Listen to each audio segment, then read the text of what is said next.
On this edition of the Booth Review, the Commanders rolled Cleveland yesterday. And we're talking about a dominating defensive performance. And I wonder, are we good, like real good? Oh, and I'm also going to give out Big Fletch's heavyweight championship belt. It's all next on the Booth Review. Welcome into another victorious Booth Review podcast. I'm Bram Weinstein with the man who was Frankie Louvu before Frankie Louvu was Frankie Louvu, London Fletcher. What a game yesterday. Man, what a game, man. I think Frankie's my spirit animal. I think he's everybody's spirit animal these days. I want to be here when I come back in a reincarnation. I want to see a lot of 4 jerseys in the stands next time around. Man. Who brings the energy more than that guy these days? Nobody. Yeah. And you know, he keeps playing like that. You'll definitely see his jersey filling the stadium. But outstanding job by everybody. It was. We'll get into the defense. I actually want to start with them first, and then we'll get into the offense and Jaden's day and all the points that they're putting up on what was a very good defense yesterday. Yes. But I want to start with what happened after the game with you, because I thought what Dan Quinn and the team did in your return. You've been away for a few weeks dealing with a family matter, and I watched him give you a game ball, which I thought was really touching. Yeah. So, you know, just dealing with the death of my wife, who she passed away on September 17th, and it's been rough. It's been, you know, the last few weeks have been rough, as you can imagine, for my children, myself, you know, my family in general. Yeah. But the support that we've received from our community back in Charlotte, from the team, Coach Quinn, he reached out to me, you know, the week that she passed, and also Adam Peters reached out to me. And then yesterday, being my first game back, didn't expect anything, but when you and I interviewed Coach Quinn after every home game, or after every game, and as we're getting set to interview him, he comes to me and he gives me the game ball, and gives me a game ball, and it was just, you know, something that he wanted to give to me and my children, and, you know, just like, man, this is, you know, London, we appreciate everything you've done, what I mean to this organization, you know, what I've done for this organization. So I just, with him, he just gets it. You know, just on I didn't play for him. I didn't, you know, had this great relationship with him prior to meeting him this year, but just, man, he just gets it. And, you know, that goes a long way when he's so aware of people and, you know, all the things they're dealing with, not just on the field, off the field. I'm sure he feels the same way and does that with his players as well. So it meant a lot to me. Yeah, you know, I'll tell you, because like before the Arizona game, you'd missed the Cincinnati game, but, you know, we didn't know what was going on at that point in time. Right. And then unfortunately things obviously accelerated. And before the Arizona game, you know, I get to talk to him, you know, in preparation for the broadcast, and he pulled me aside and asked, what's going on with you? Yeah. Wanted to know, you know, tell me the story, what's happening. So he's preached this, I'm going to have relationships with people here. Yep. And he's lived up to every word of it. And I think you're seeing this in the way the team plays too, that there's a genuine care for one another. There's a chemistry that's going on here. And a lot of people say football's family. In this case, it feels like it. It's in this building. Oh, yeah, absolutely. And I shared this with Coach Quinn. I shared this with you guys, you as well, and some other people. Over the last few weeks, as I mentioned, it's been rough losing my wife, but one of the joys that I've had has been watching the team play. Yeah. Watch the Giants game, and my wife, she was still living at that point in time, but she was, you know, on a downward spiral. So watch the team win that game. The Monday Night Football game against the Detroit, I mean, not the Detroit Lions, the Cincinnati Bengals. I mean, just watching that game was just, oh man, it was a joy to watch. Really brought a smile to my face. And then last Sunday's game against Arizona, we actually had my wife's memorial service that Sunday. Yeah. And it was the repast kind of started around 4 o'clock, and I had the ability to have televisions on at the repast, and we had the game going on with the Cardinals, and you know, us playing the Cardinals, and I'm kind of halfway watching, because a lot of people are talking to me, but I'm kind of wanting to look at the score and I'm watching the guys play, and you know, obviously having that big win, it just was, those 3 games just brought a great deal of, you know, happiness to me during trying times. I got to tell you too, like, we missed you because you missed the joyride. Oh, I know, man. Week. I mean, this is I know. This is, and I mean, I think speak for a lot of people because I've lived it my whole life too. That there's this part of it's disbelief watching them because it's so good, that it doesn't feel real. Some of the numbers were outrageous, and we're doing this every week. I mean, here's this week's ridiculous numbers that the Commanders are doing.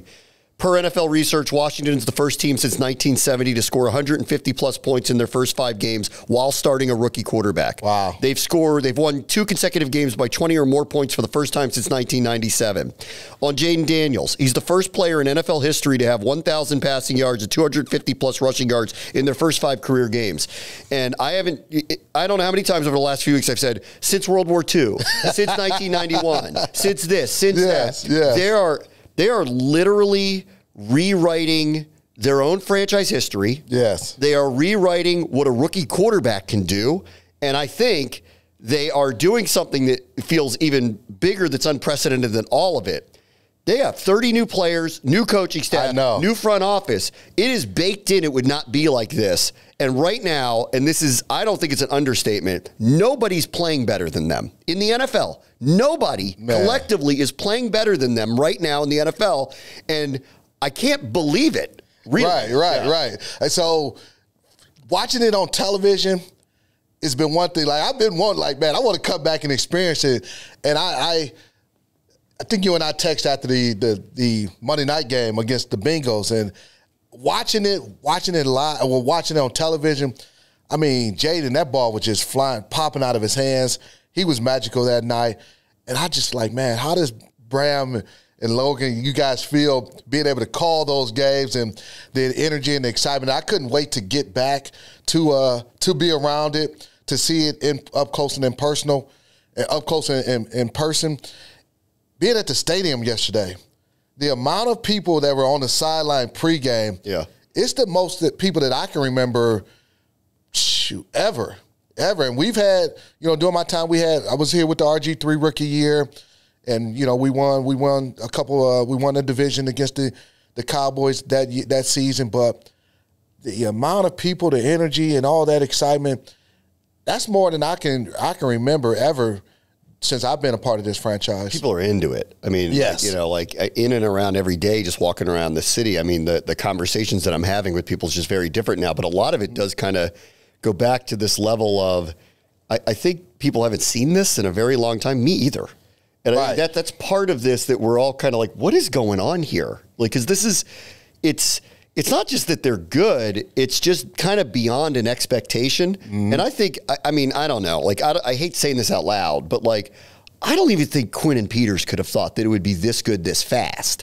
And it doesn't mean that it's going to stay that way, and we'll get into that in a little bit, but it feels like it's so far ahead of what anybody could have expected at this point that I don't even know what to say about it. Yeah, I think the big thing is you really don't see a rookie play this well so quickly, so soon. Like you mentioned, first 5 games of his career. But not only that, the 30 new players and the offensive line, the way they've been playing, I don't think nationally or maybe even locally that the offensive line has gotten as much credit as they deserve. Because, quite frankly, it was a question mark coming into the season. Like, what's this offensive line going to be? You have, potentially you're going to have 3 new starters. The tackle positions were a question mark. Those guys have been a strength. I mean, they have played outstanding football. I've been running to Tyler Biotish on the way in today, and I just told him. He should be in the Pro Bowl this year. I just told him, I was like, dude, you have been balling. Like, I mean, you have freaking been balling like this. Some of the things he's been doing, and obvious his line mates as well, but very under the radar signing too.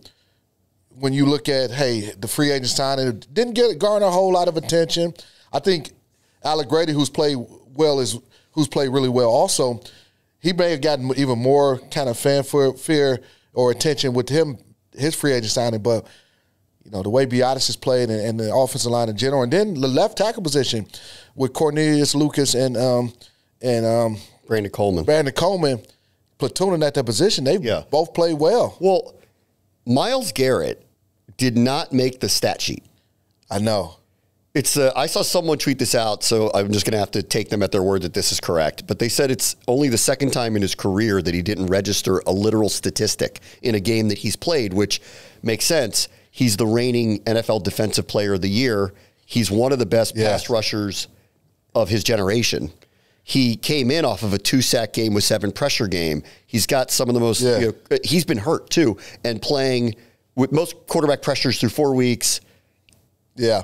Like to actually to have a rookie over there to actually literally eliminate him as a factor ought to tell you what's going on in the offense right now. And I'm sure because you watch a lot of game film of the opponent coming in that we're about to play, and I'm sure when you watch that film of Myles Garrett in preparation for the game, that you're like, oh my goodness, how are we gonna stop this guy? Because I'm watching him like he is a game wrecker. He can ruin your day. That's how disruptive he is and was coming into this game. And for him not to register, he had as many tackles as I had in that ball game yesterday.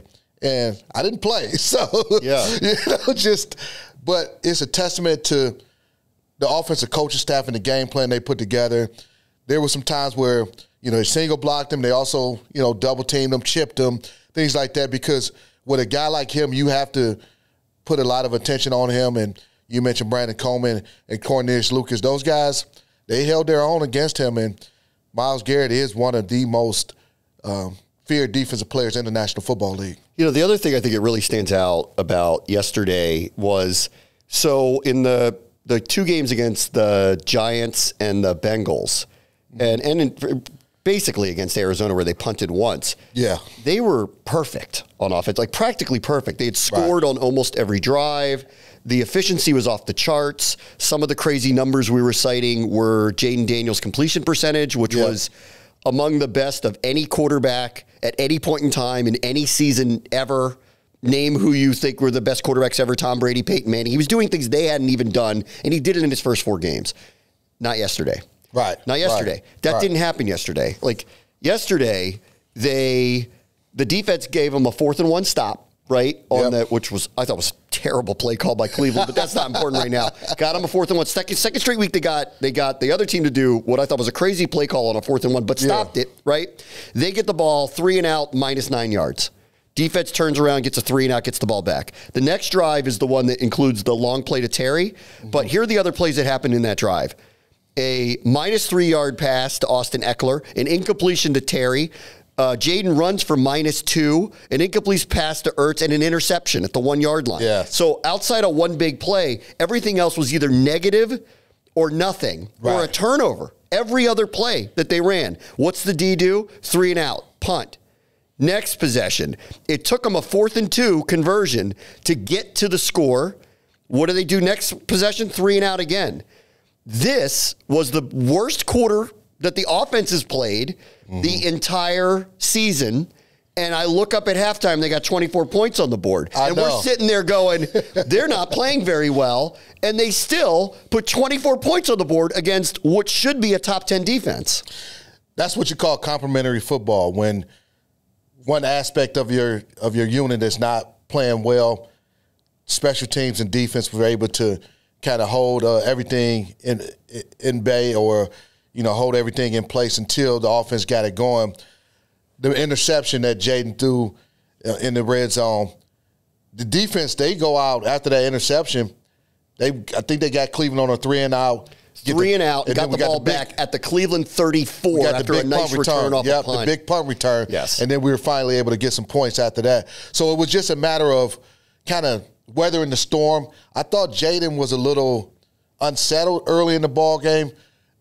Just maybe rushing things a little bit or not being as clean as he normally had been. And we were surprised. Best set of corners that they faced. These corners and the safeties were playing up on the line. Owusu-Koramoah had made not only just the interception, but a couple very early plays in the backfield. I think this was the first time that they felt the pressure. This was the best defense that they faced. And not only that, we were operating in several 3rd and long situations. That's right. So hey, now you got to deal with Myles Garrett. And he didn't end up, Zadarius Smith got the first sack for Cleveland. So they had a couple other guys that can get after the quarterback. They also, you mentioned Jeremiah Owusu-Koramoah, really good blitzer.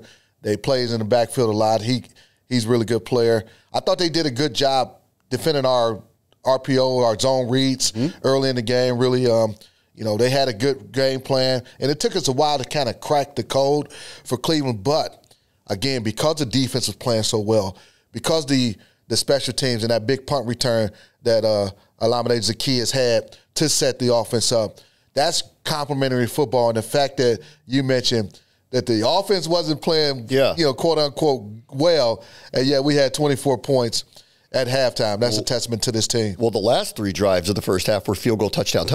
Yes. Including a 2-minute drive where it was no problem walking down the field, and then Jaden walks over to his offensive coordinator and says, call this play, and he does, and they call that play, and it's a 41-yard touchdown. I mean, this is, again, this kind of goes back to, is this real? Because if you find out after the fact what they're doing, how they're doing it, just the level of execution, even when things aren't specifically going your way, it's remarkable. It really is. Think about this, too. And if memory serves me correctly, right before the half, Cleveland got the ball with maybe a little over 3 minutes left. Defense has a 3-and-out. They got the punt. They have to punt. Washington had to burn a timeout earlier, too. So we were saying on the air, they got a shot to get the ball back, but they're not going to have a lot of timeouts to work with. So if they stop them, they might have time. Right, and we got the ball back with like a minute and 33 seconds. Great field position. But, again, complimentary football. The defense goes out right before the end of the half, gets that 3-and-out. Terrible. Was that the time when he had a terrible punt, or it was just we caught it in a nice field? Bajorquez? I can't remember when he had a bad punt at some point. But we had great field position, a minute and 33 seconds, which was an eternity, based on where we are. We're almost, I think, maybe about at the 40-yard line, close to it. Yeah. And you mentioned Jaden going to the sideline and telling Cliff, hey, they're playing man-to-man. Let's take this shot deep. And it was a great route by Dyami Brown because he had like 2 steps on the defender, a really good corner. And Martin Emerson Jr., he was coming in. He gave up a couple plays last week, but for the most part this season, he had played good football for them. And for Dyami to be, 2 steps in front of him and Jaden to put a perfect pass. I mentioned this in our post-game interview with Coach Quinn. I asked him, mention this, the fact that they had Luke McCaffrey come in, motion down and chip Myles Garrett just to give Jaden a little bit more time. Jaden did a great job of holding his safety, looking down the middle of the field, and then throwing that perfect pass, man. He couldn't have handed that ball off better to Dyami Brown. I'll go back to the offense in a minute, but I want to stay on the defense. I actually think they were the story, honestly, yesterday. I know all the points and Jaden and that throw to Dyami, the throw to Terry. It's all like incredible moments that they've had. But there are certain points. 4th and 1 on the first drive. To get a stop there. Yep. They hadn't stopped anybody. Every opposing team had scored on their first drive. This is the first one that did not in 5 games. That was a big stop. 4th and 1 in their territory. After the interception, they get a 3-and-out immediately, give the ball back. At the end of the half, after Washington scores, Cleveland punted on a 4th down with 9 seconds left because they were concerned about not getting a first down and giving us a chance at a Hail Mary. That's how concerned they are with what they that is an underrated moment that they didn't just chuck one up. They said, we're going to punt the ball because we're so nervous about giving you the ball back with 2 seconds on the clock. And then in the second half, it's 24-3. The first play of the second half is a fumble, and they hold them. Yes. They hold them. The defense won. This is the first time, I think the Arizona game was, they were overwhelming on both sides of the ball. This was actually the one where the defense held the fort down, made play after play. Every key moment, they got it done, and then the offense did what they've done, which is largely run the ball very well against people. Yeah, I thought out of all the plays and sequences that you just mentioned, the one that probably had the biggest impact, especially given what could have happened, was after the turnover, at the Terry fumble. 100%. And this is an opportunity. We're up 24-3. Cleveland gets a touchdown in that situation. They score immediately. It's a different game. It's a different momentum. They had the ball first and goal from the 2-yard line. Yeah. End up having, I think, a false start. Then they had to delay a game, had to burn a timeout, all those types of things. For the defense to keep them out of the end zone right there in that moment and they gave up a field goal. I felt like that was a win, and that was also a huge part in that game because it kept kind of the momentum in our favor. You could see the body language. We were talking about it on the air with the Browns early when they started having a lack of success on offense. You could see it. Like they were wearing it. Like I saw this the week before against the Raiders. They were getting behind. I thought the whole game was first downs yesterday with them. I find them to be semi-uncreative, to be fair. They run the ball a lot. They're predictable what they do. They get behind the sticks where they have a lot of 2nd and 8, 2nd and 9, stuff like that. Deshaun's holding the ball too long. Yeah. And some of that attributed to the sack numbers that they had. He's just holding the ball too long. He's not performing the position at a very high level right now, which is to the benefit of Washington. But if you had watched the week before against the Raiders, during run plays, there were obvious run plays. Their receivers weren't even going off the line. They were totally disengaged. Like the body, like you can just tell that they don't have a belief in what they're doing on that side of the ball right now. So I kind of knew, and I think you knew too, if they struggled early, you could feel it, that it was wearing on them and it was going to open the door for a type of performance that the defense had. Well, just think about that. Contrast that with our guys on the flip side in terms of the running game and how our receivers are blocking downfield and making sure they're doing things to help in the run game. Coach Quinn and Cliff, they talk a lot about receivers and guys playing without the football in their hands, whether it's a blitz pickup by a running back or downfield blocking by a tight end or receiver, things like that. Those things matter. That can be the difference in picking up a first down, scoring a touchdown. Luke McCaffrey on B-Rod's first touchdown run. McCaffrey has a great block in the run game. B-Rod broke a tackle, but because Luke also had a great block, that allowed him to get into the end zone without having to, avoid another defender or break another tackle. So all those things matter. And if you don't demand that in practice, you don't demand that as a coaching staff, which they are demanding, it bites you and it costs you games and it costs you successful plays. Let's talk about Frankie Louvu for a minute. Oh, man, let's do that. So let's talk about Frankie. So I remember whenever, this team signs anybody, I always call the people from the other teams, just you tell me about the player. And this was one, I'll never forget this. I talked to 3 different people who cover the Panthers, and I talked about Chin and Louvu. And all of them said the same things about all 3 of them. They said with Jeremy Chin, we understand why they didn't re-sign him. He's just been injured a lot. Yeah. And that's all it is. They're like, we love him. It's just he's been injured a lot, so we get it. All of the other ones, so when I said Frankie Louvu, they all said the same thing. We have no idea why they didn't want to bring him back because he was a heartbeat of the team. He brings the energy that you're seeing here. They didn't understand it. And they said, we don't know what they don't want in him. And their GM's a former linebacker. Right. It's unbelievable that they wouldn't do it. He has been everything that they said he was going to be. He's become a heartbeat of the team. Obviously, go look at these locker room scenes that you're seeing with him. And on the field, I don't know how he plays the way he does down in every single down. It's like his hair's on fire. Mm-hmm. And he's a problem. So to even piggyback on what you just said, my former teammate and the guy who I replaced in the booth, D'Angelo Hall, he's on the Panthers coaching staff. I've talked to D'Angelo several times, ran into him down in Charlotte. We both live down there. And he was like, Fletch, this is unsolicited. Fletch, you are going to love Frankie Louvu. That's verbatim what he said. You are going to love him. And by God, I love the way Frankie plays the game of football. He's all about it. The physicality he plays with, the intensity, the passion.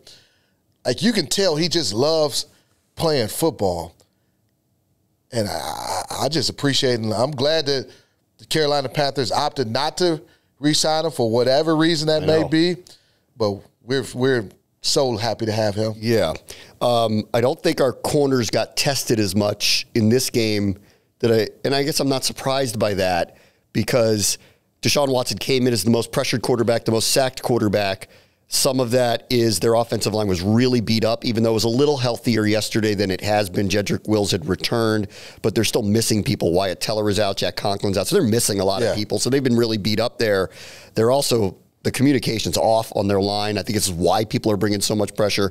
And Watson, frankly, is not seeing the field very well. He's holding on to the ball way, way, way too long. There was one play where he scrambled. It was a second and long or third and long. I don't remember which one it was. He scrambled out. He's 5 yards past the line of scrimmage.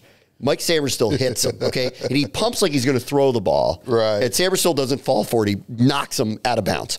He was 3 yards in bounds when he took the hit. And then Watson got up and was mad, like he shouldn't have hit him this way. And I looked at you and I went, I don't think he knows where he is on the field. Like, he's 5 yards past the line of scrimmage, so he can't throw the ball. Yeah. And he's not even remotely close to the sideline. At all. So why does he think he's not going to get hit? I think that was a third down play. Yeah. It was almost like he felt like he was at a practice, or he had so many protections as a quarterback that, no, he's not going to hit me. I'll say this. You mentioned the corners. I thought Benjamin St. Juste played outstanding. He did. He played outstanding. He shadowed Amari Cooper in that ball game. Cooper had a couple catches. It was mainly when we were playing zone defense where, it wasn't where Juice was man-to-man locked up on him. But there were some times where he was blanketing him. He was great in coverage. They tried to get him with a kind of a post corner route. St. Juste did a great job of playing proper leverage, staying on the outside shoulder of Amari Cooper, and when he tried to come back to the corner route, he was right there, disrupted the timing of the route, big incompletion, because if he doesn't stay with the correct leverage, that's going to be a completion with probably about a 20, 25-yard completion. But I thought he was outstanding in coverage yesterday. I thought Igbenogany, he had a couple nice plays, but to your point, though, Cleveland's offense, I probably can rewatch that game 10 times and still not understand what they were trying to accomplish. I don't either, especially on the early downs, especially when you juxtapose it against what Washington's doing, where I think where Cliff deserves a lot of credit is they're very creative on first down. Yeah. And if they can get Jaden and company into these 2nd and 5, 2nd and 6s, this is where the world's their oyster. Yeah. They open up the playbook because if it's not there, Jaden can always run. Yep. He can always get at least a few yards and get him in a 3rd and short, if not get a first down on his own. It's when they get in the 2nd and longs. And what Cleveland is doing, I watch them and I go, the first play of the game, they actually surprised me. And they ran like they ran a rollout, a designed rollout, got the ball out of his hands, got a first down. They never did it again. Every play is this either short dump off or run up the middle. That's their problem. I mean, I don't know. I walked in going, they are very uncreative. This whole game is on first down. Washington can get themselves to these 2nd and 5, 2nd and 6s. They can limit that pass rush from Cleveland. And if Cleveland is true to form and just runs these up the middle runs and gets them in 2nd and 8, 2nd and 9, well, guess what? Because they can't protect right now. Their line's beat up. Watson holds onto the ball too long. You could have a day like this, and they did. Oh, yeah. It was the fact that they didn't even run the type of runs that had been hurting our defense prior to the Browns game until the second half. Yes. Late in the second half. It wasn't like fourth quarter where they finally ran some off-tackle perimeter type runs where they call the pin and pull, where you pull an offensive lineman. And that run has been a run that has given us problems, for the majority of the season. The Browns didn't run those type of run plays until the fourth quarter. Yeah. Which, thank you. I know. Thank you. I think when Logan sarcastically goes, they would set that up all game. Yeah. Down 24-3. Yeah. Waiting for it. I mean, it's funny. Like last week too, even with Arizona, I know you weren't there, but I think they outthought themselves against Washington. Like they had showed that they were going to bring pressures, and they dropped 8. I don't know how many times. 42 points later, they didn't cross them up. They didn't play to form. Cleveland never went to the things that worked. They stayed true to exactly what they've done, which hadn't worked up to that point. Thank you. Yeah. Really. Thank you. And I think, talk about this, though. Joe Witt Jr., he's been talking about the defense not being that far off from playing to the style of play where he's like the physicality, but also playing a type of football that he thinks they can play. Yesterday, Now, the Cleveland Browns had a little success on some runs late in the game. I'm not, you would love to hold them to under 100 yards. But I think with the exception of not getting an interception or two, that's the way he wants his defense to play. Yeah. They still haven't gotten an interception yet. 5 games. That hasn't happened yet. 0 for 12 on third down. It ended up being 1 for 13, but the one was late in the game when the score was over. 0 for 12 when it mattered on third down. I thought John Allen had his best game. He was active in the middle of the line, and the edges have gotten better. 2 weeks in a row now, Dorrance Armstrong, it's been a problem for people. I think he was the recipient of some help. With Jack Conklin out, DeJuan Jones has been injured. He's a big guy. He doesn't move that fast. You can get around him fast. Armstrong took advantage of him. And I've been seeing this for the last 2 weeks, too, and I was glad to see Dante Fowler get a sack because he was injured at the late in camp. It was kind of limited. I think it went under the radar that he was a little limited. He's getting his feet back under him, too. And the last couple of weeks, he's been very close to making plays and had one yesterday as well. He did. I thought he was, he flashed, man. He flashed a lot. You mentioned John Allen. He was active. What impressed me even more so than the pass rush, the way he played the run. Just getting off blocks, defeating blocks, getting greedy. He made some tackles on the edge, on runs to the edge, which tells you how engaged he is. Engaged. I thought that the last 2 weeks, our defensive line in general has really imposed their will on the teams they faced, the Cardinals and the Browns yesterday. And that's how it should be. Your offensive line and your defensive line needs to set the tone and be the lifeblood of your football team. The offensive line they've been playing well all season long. The last 2 weeks, the defensive line has really imposed their will and set the tone for the way and dictated the terms of the agreement, as I like to say, of how the game is going to be played. And it impacted Cleveland in a mighty way. I'll give one more name, too, because I think he deserves some credit here. It's Fedarian Mathis, who has not had a ton of big plays since he's been here. Yesterday, on the one where he deflected the ball, go rewatch this. He ran this guy over and threw him backwards like 3 or 4 yards before he got his hands up and made the play. He's coming on. You could feel that he's buying into it. Yeah. And I think it's these moments. Him, no offense to them, but where they stand on the roster, they are backups right on the team. Him, here's Diami waiting for moments, gets it, comes through. Jeremy McNichols has scored 3 touchdowns in 2 weeks. He had 1 in his career, and it happened 3 weeks ago. And this guy is making plays on special teams. He had that crazy block against Cincinnati. They're feeding the ball. He's running hard. The buy-in across the board, if numbers 45 through 53 are playing this way on behalf of the team, you have something going here. You got something great going here. And I'll touch, there's 2 points I want to make when you say that. First and foremost, that's the coaches in terms of what the standard that they have set. A lot of people talk about having standards and setting standards and all that, but do you hold people accountable, and are you constantly emphasizing the standards that you have? You mentioned Fedarian Mathis. Going into this training camp, he was like, is he going to make the team? Yeah. He showed up in training camp, played some good football. And I think the last few weeks, like they've lit the fire underneath him, man, to where he's playing passionate football, making plays, having fun. You're seeing his personality. You're seeing him out there kind of having a great time. You mentioned the other guys, McNichols, Diami Brown. All those guys are, when their number's called, they're producing. That doesn't just happen on game day. It happens Monday in film meeting, in the film room, Wednesday in practice, Thursday in practice, Friday in practice, the team meetings, the walkthroughs, all those types of things. Those things that we see on Sunday or a game day are a byproduct of what happens throughout the week. Another moment, after the game against the Cardinals, and Coach Quinn gave Cliff Kingsbury that game ball. Yeah. This is what I took from that. I've had the great fortune of being on 2 Super Bowl teams, one that won it, one that lost it, and then some other teams that were really, really close and had some, we've had some nice runs. Those teams, the best teams that I've been a part of, when we talk about family and brotherhood and camaraderie and togetherness, I saw that in that moment when he gave that game ball to Cliff Kingsbury, and the way the teams responded, the players responded, the coaches responded, and then also when Cliff said what he said and how the guys responded afterwards, and I'm looking like, man, they got something special. They have something special. I don't know if it'll be a Super Bowl this year, but I'm looking at like what they have.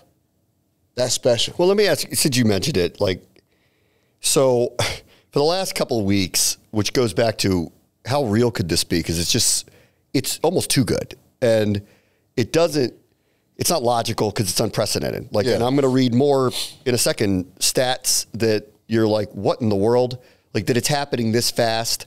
I'm not kidding when I say who is playing better than them in the NFL right now. Name the team.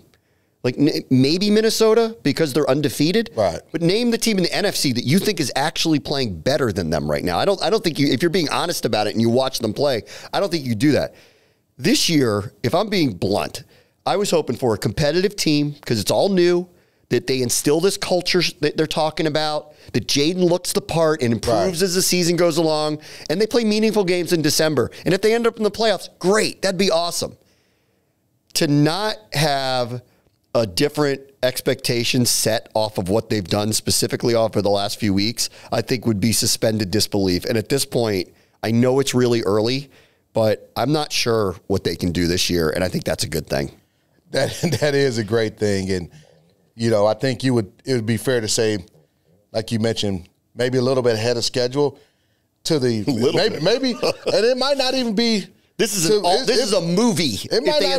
is a movie if it ends up in a Super Bowl. And that may only be to the outside world or to the guys who, even though we're in the building, we're not in the meetings room with them, and those guys are on the practice field, and they may feel like, hey, we've expected to play this way, but with what you said and what you've described, I think especially when you look at the last 2 weeks or last 3 weeks, even going into Cincinnati, when the schedule came out and you saw, hey, we're going to Cincinnati Monday Night Football.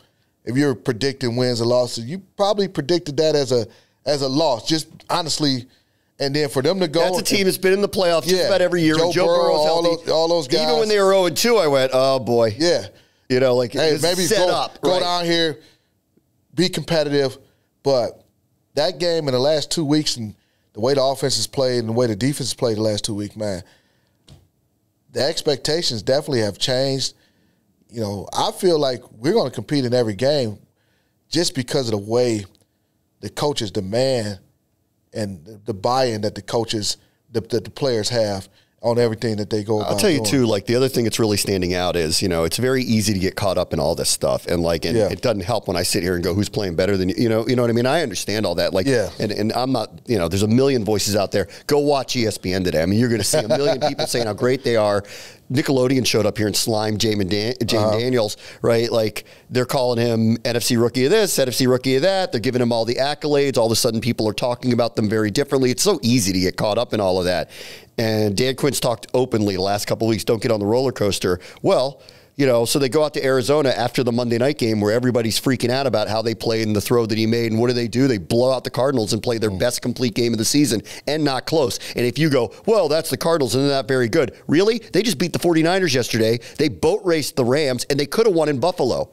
But they were non-competitive against this team. So how good is this team, right? And the Giants went out to Seattle and beat the Seahawks yesterday. So all of a sudden the Giants, who have won 2 of their last 3, that doesn't look like the same win that Washington got a few weeks ago as well.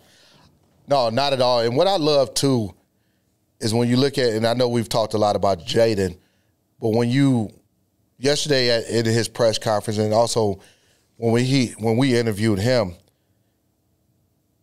he's happy we won the game, but he knows he can play better and the offense can be better and there's so much more. They call it they left a lot of meat on the bone. Yeah. So that right there. I agree with that, too. Yeah. That's the craziest part. That we walked out of there going, well, that wasn't their best performance. Exactly. 34 points later and a 21-point win. Yeah, exactly.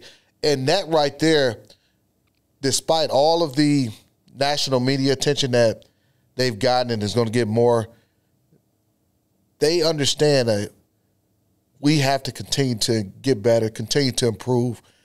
Coach Quinn is emphasizing that, and I don't think the players are going to get too far ahead of themselves and start smelling themselves, so to speak.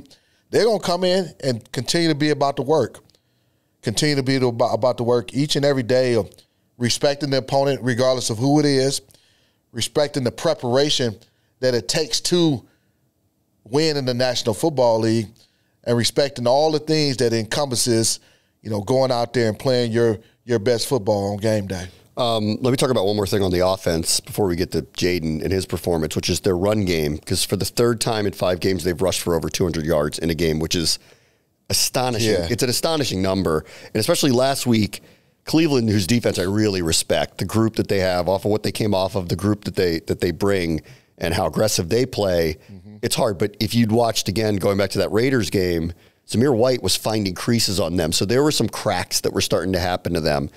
And here's another crazy historic stat. Washington has scored 3 rushing touchdowns in 3 consecutive games for the first time in franchise history.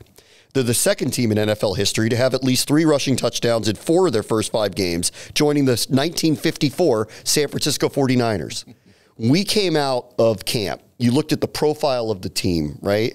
And you've got Robinson and Eckler, and now we know McNichols is a very good contributor there as well. And I looked at their receivers, and I go, this is not a team that's probably going to throw the ball down the field all that much, and they got a rookie quarterback. I wouldn't be surprised if they actually run the ball 50-50, really, if it's up to them. Well, that's one thing. It's another thing to do it as effectively as they do it. So they're not only just running the ball a lot, it's the timing of the calls, it's the skill of the players. Eckler looks like he is completely refreshed from 3-4 years ago. Dynamic, the quick cuts that he makes, turning small plays into big plays. His 4th down run was one of the key plays of the game where he cut back on the edge that was set to get. It was a 4th and 2 where he cut back against the edge and got it. Their run game is just humming right now. They're humming, and Anthony Lynn was brought in as the run game coordinator, former head coach of the Chargers, was with the San Francisco 49ers last 2 years, and we know what that 49ers run game is like, and he's brought a lot of that run scheme to Washington. I starts up front, though, for me, with the trenches, the offensive line. In order to be successful in the run game, you got to move people. And the offensive line, they're moving people out of the way. Tight ends are doing an excellent job of blocking. I mentioned the wide receivers. B-Rob, although he didn't have major numbers yesterday in that ball game, had the 2 rushing touchdowns, but his ability to find and get through small creases, get skinny, even though he's a bigger back, he has the ability to get skinny with great footwork. Eckler, my goodness, man. He has his strength, his size, his vision, all the things he's done. And then, Jeremy Nichols, he's been blessing in disguise. But it's a combination of everything. The scheme, when you call these plays, the offensive line moving people, and the skill of the running backs who are carrying the things out. And then when you talk about the running game, you can't mention or forget to mention number 5. Yeah. Jaden Daniels. 82 on the ground. Exactly. He had the huge 3rd down, 34-yard run that got him set up in the red zone again inside the 5. It's not only that he can do it, it's how he does it. Right. It's these free rushers come at him, he gets by them. They brought 6 on the play that he threw to Terry where he got on the outside, and actually that was one of the first times I've seen him in those situations actually keep his eyes up and throw the ball down the field. Yeah. So he's still this AI quarterback. The more information he gets, he just turns out new. And that's going to open up so much more for him in the running game, and also open up more stuff downfield. Let's see. Robinson, only 18 yards on the ground, 2 touchdowns. Eckler, 67. McNichols, 44. He scored a touchdown. Jaden, 82. 30-plus rush attempts in every game this year. They had none of those last season. Forget last season. Over 200 yards. You got to bring up last season, man. Over 200 yards again. 3 of 5 games.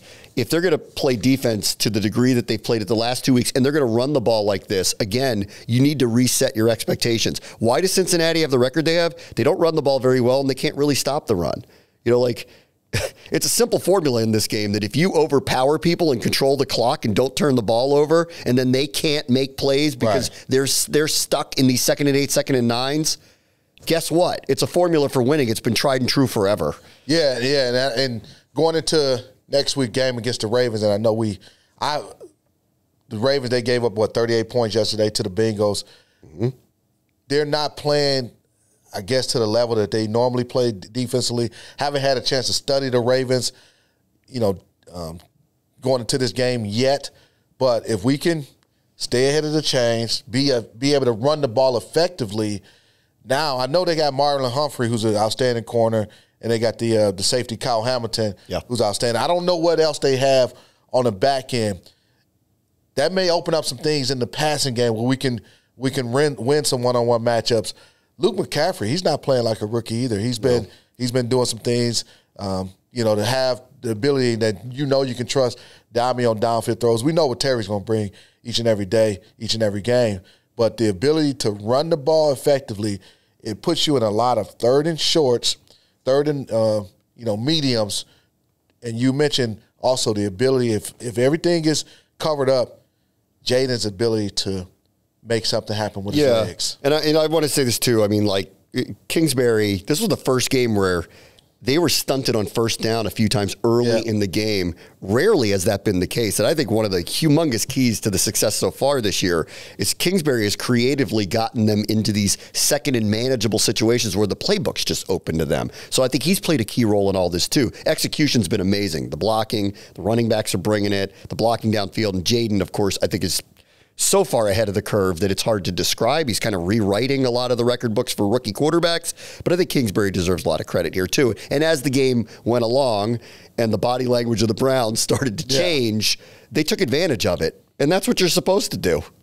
Absolutely. I thought, I don't know if the Browns defense got tired because it was just like they were so frustrated that the offense wasn't doing anything. And they had to be frustrated because it's demoralizing as a defense having played defense, when you feel like you have a quarterback in your grasp, you got the right call dialed up, and Jim Schwartz, he dialed up the right call, so to speak. You get free rushers, and you think you have Jaden dead to rights for a sack, and all of a sudden, Superman comes out of the box. Yeah. He's wearing number 5. He's able to make you miss, get outside the pocket, the big play to Terry, or have a 34-yard run, or another run that converts first downs. Those things demoralize a defense because you had great coverage on the back end. That's why he wasn't able to cover it, throw the football. You got free runners. You've done everything right, and you still don't win that down. Yeah. There's nothing more demoralizing. I mean, it's early, and I hate doing comps, but like when people describe him like, well, he can run like Lamar, or Fields or something, I go, I don't think it's like that. I'm like, he's more accurate and dangerous with his arm than they were, at least early in their career. Yeah. I'm old, so the comps to me that when I see him, he feels very early John Elway to me, where it's very smooth. He can really run. He'll kill you with his arm. He can be very accurate too. Or Steve Young feels a little bit like that too. Steve Young felt a little more frenetic the way he played, but similarly could really run the ball and throw the ball. Well, he reminds me of a very young John Elway, the way that it's so smooth, the way he kind of goes about it. Yeah, that's a great comparison. And by the way, I still don't like John Elway because I grew up a Browns fan, and Elway, he destroyed us in multiple AFC championship games, but he was outstanding. I mean, his ability to make plays. Great comparison. I went against Michael Vick when he was a rookie. Not nearly the thrower of the football like Jaden is now. Bigger arm. Devastating speed. Yeah. Yes. I mean, 0 to 60 like that. I can see similarities when they mention Lamar in terms of there's times when you look at him run and you're like, oh, that is Lamar Jackson. Jaden's definitely a better early in his career passer than Lamar. Lamar has been turning into a better passer, but early in his career, I mean, that was really the knock on him, that he's amazing runner, amazing athlete, but not that accurate, really. No, not that accurate. Don't know what Randall Cunningham was like. Yeah. Early like one. Rookie, first, second year guy. I know what he was, as he got a little bit more seasoned. Dangerous guy, but he might just be one of one. He's he's just Jaden Daniels. He's one of one. All right, we're in the studio. They like to play games here. So you ready to play games? Let's play some games, man. We're going to call this one. Let's call this one This or That. This and that. I like that. All right, I'll give you a few of them. Okay. And you tell me if it's this or that. I want to hear you too. You got to give an answer too. That's fine. The defense has arrived, Commanders, or Cleveland's offense is terrible. This or that. Well, both. Both. But I will say this. Our defense, I'm going to lean more so on our defense having arrived because you look at what they did last week against the Cardinals, having I think 4 sacks in that game, really, yes. The pass rush coming alive, defensive front really imposing their will on the game. And as I said, dictating the terms of the agreement. Our defense dictated the terms of that agreement yesterday with the Cleveland Browns, and it was very one-sided terms. And the Browns had no choice but to accept those terms. Now, the Browns' offense also stinks, too. But I think it's more of our defense haven't arrived. I don't think we've arrived yet. We don't have an interception. They claim ball is life. Of all these points that Washington scores, it's never on short fields. One time yesterday on the punt return, there's been no interception at the 20 or fumble recovery, and they get this short field and they score. Washington's had to walk down the field to do all these things and get the points. So I don't think they've arrived yet. They're playing way, way, way better than they have for over the last 2 weeks compared to the first 3 weeks. We're talking about the last 2 weeks, man. The last 2 weeks have been better, but I'm waiting for what they talk about, which is ball is life. And I haven't seen that part yet. Brown. They had 7 sacks yesterday. Hey. 11 in the last 2 games. I'm not complaining, but when you use the word arrived and you set the benchmark for we're going to get turnovers and you're not getting them, then you haven't arrived yet. So that's how I feel about it. And I bet DQ and Witt like me saying that right now. I'm on their team about that one. All right, let's go to the next one. But they played really well. When you hold a team to 38 yards and a half, you're doing something right. Yeah. Okay. Jaden is still missing the open guys, or the rookie is still growing here? Because you had one, you called it out. On the one he scrambled, he had a wide open Terry McLaurin that should have been a touchdown pass. I'm going to go with the rookie is still growing. There was some, and he'll be better. I mentioned this, the more he plays, I know going into that game, he was completing 82% of his passes. Those numbers, they didn't stay to that level. Even with the percentage not being that, I think the more games he plays, the better he'll become because of the experiences. He has the experience of yesterday against the Cleveland Browns and that type of defense where I felt he was a little sped up, maybe a little unsettled early. He missed a couple, I thought, open receivers. He missed Ertz down the middle. Yeah. He missed, I thought, Ertz in the end zone for a touchdown, inaccurate throw. But he's going to continue to get better. And, in fact, folks, we got to understand this. He's only played 5 games. So the rookie is still growing. That's what I describe him as AI. They just put more information in him. And he improves every single time. So where's it going to? He's ChatGPT. Where's it going to go? Right? Where's it going to go from here? I'm going to go with he's just still growing. That's what I think. And to your point, it's 5 games. People seem to forget this part. He's playing better than any rookie quarterback I've literally ever seen.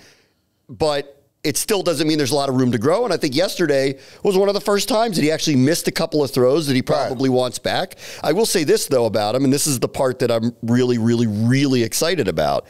How many times has he put the ball in danger? I mean, he's extremely protective of it. He had one bad throw in Arizona that got picked off. He had a second one there that I think they caught him a little bit, and it was inaccurate and it was a miss, but it wasn't really close to being picked. I mean, he's had 1 interception in 5 games because he doesn't put the ball in harm's way. He threw one. He had the one yesterday. Oh, right. Yeah, yes, 2. 2 in 5 games. That was a bad throw. Yeah. J.O.K. made a nice play there. I don't want to take anything away from him. He made a very nice play there. That was a bad throw. Missed Ertz on a touchdown. Could add McLaurin on a touchdown. So there's room to grow, obviously, here. But in general, his decision-making on the whole, for the large part, is way ahead of the curve. And that's why I'd stick with he's growing. Think about this. With the exception of the first quarter aside, I thought Jaden was outstanding. Yes. I mean, he had several remarkable throws. One of the best throws he had was there was a comeback that he threw, a deep comeback to Terry on the sideline. And he threw that ball before Terry was out of his break. Perfect throw. I mean, it wasn't a touchdown play or one that's going to make the Sports Center highlight. But I'm sure when the coaches talk about that throw that he made, like, that was a big-time throw. All right, last one. This is who they are. They're good, or it's going to come back to earth. I think this is who they are. With the caveat of, and I said, even being 4-1 right now, they know they can play better. 100%. They know that they can play better football in every facet. So I believe this is who they are. I do too. I thought after the Cincinnati game that this is the beginning. Yes. That we saw the first big moment of the beginning. I don't know what it is, but it's the beginning of something. I wanted to see what would happen the next week. And they turn around and they play better, and they play their best complementary performance across the board that I've seen them play in a long time, just in general, this team to play this way. Turn around, come home. Everybody's all pumped up around here. The last time we had a game like this where they asked the crowd to show up and expected a win was a Sunday night game against the Giants, and they laid a dud. They couldn't score any points. There was a couple of bad calls at the end of the game. McLaurin got called for an offside. You'll remember that shouldn't have been called. And then Curtis Samuel got mugged in the end zone. They didn't throw a flag. But this was the first time we've asked everybody, show up, get on board with this thing, and they delivered. Yes. This now is new normal. How good is it going to be? I don't know. But I am very confident that it's not going back in a different direction. Like, are they the type of team that's going to ascend that quickly to head into New Orleans this February? I don't know about that. But I don't feel like that this is an aberration anymore. And I think I've seen too much, with too much growth to go, to think it's going backwards. I think we're in a new normal, and we all need to get accustomed to it. That's it. I totally agree, man. Yeah. All right.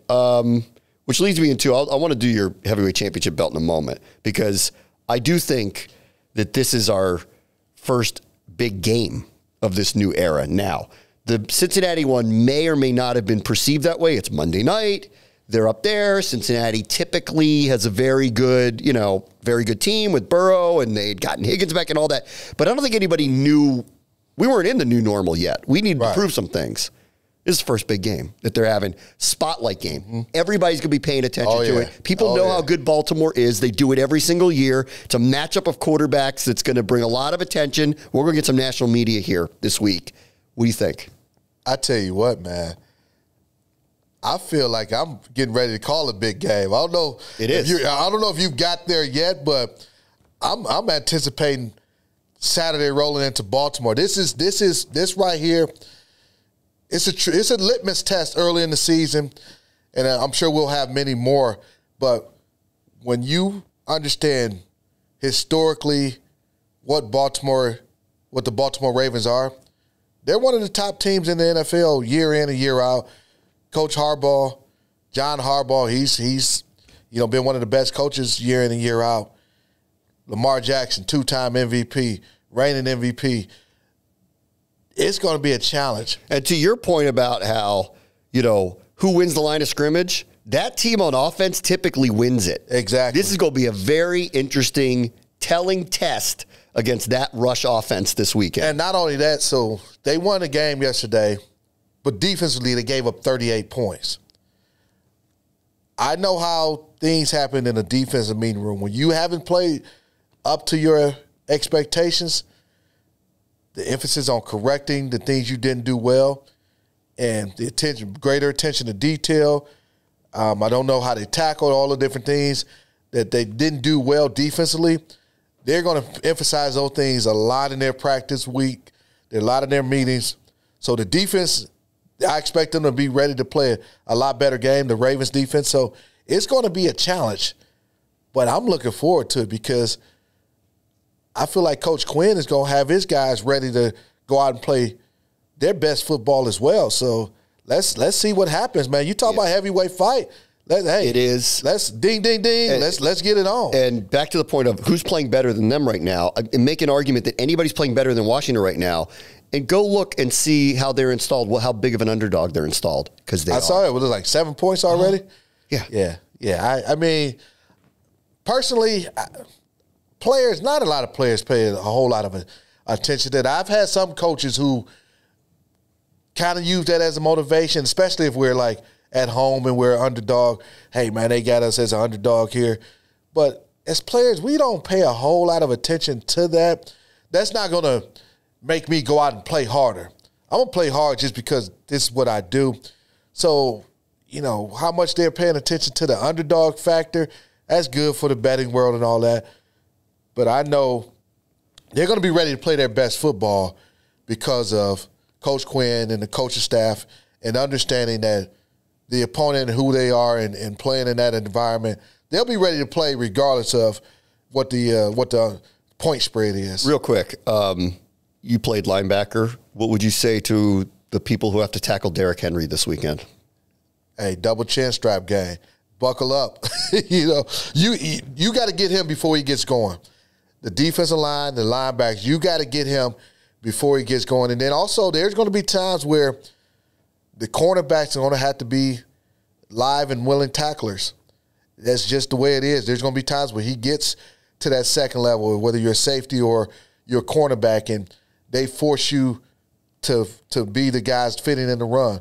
You have to go out and don't hesitate, don't wait, don't retreat. You got to take it to him because a big guy like that, that's the worst thing you want to do is kind of be retreating. You got to be aggressive and go at him. He gets going, he's going to run you over like a truck. Yeah, you got even if he makes it, when he makes it to the second level, if he breaks it, you know, a long run, you still have to be aggressive in your pursuit and aggressive in your tackle attempt against him. All right, time to bring out Big Fletch's Heavyweight Commander Championship belt, all right, which goes to the play or player of the game, your choice from the Cleveland game. This is the debut of Big Fletch's Heavyweight Championship belt. And if y'all don't know who Big Fletch is, Big Fletch is I. I had to go back to, I got to get back to Big Fletch. All right. The first recipient of Big Fletch's championship belt. You know, me being me, having played linebacker, Bram, I think it's only fitting that I give this belt to the first recipient, Frankie Louvu. Frankie Louvu was an absolute animal in that game against the Cleveland Browns. 2.5 sacks, 3 tackles for loss, fumble recovery, had the big 4th down stop on 4th and 1 early on the Browns' first play of the game, first series of the game. He had a number of impactful plays that it might not even made the stat sheet, but just his impact, his intensity, his physicality. There's nobody who would question me giving Frankie Louvu the Big Fletch's Heavyweight Championship belt. That's my guy. First player since Ryan Kerrigan 4 years ago, 2 sacks and a fumble recovery in the same game. His energy is unbelievable. Absolutely. Unbelievable. And a worthy recipient of the belt. We'll present this belt to, well, we won't present it to him because we're going to need this for next week's show, or we got to, but, we'll send him a letter or something, let him know he won this belt. I can't wait for next week. We haven't had something like this in a while. Feels like a real big game show me moment off with a team on the rise. Oh, yeah. Like this. It's been a while. Oh, yeah. I don't know, last year you went down to watch the joint practices with the Ravens, or I don't know if you. That's a long story. Okay, never mind. That's a long story that we don't need to detail. Listen. Yeah.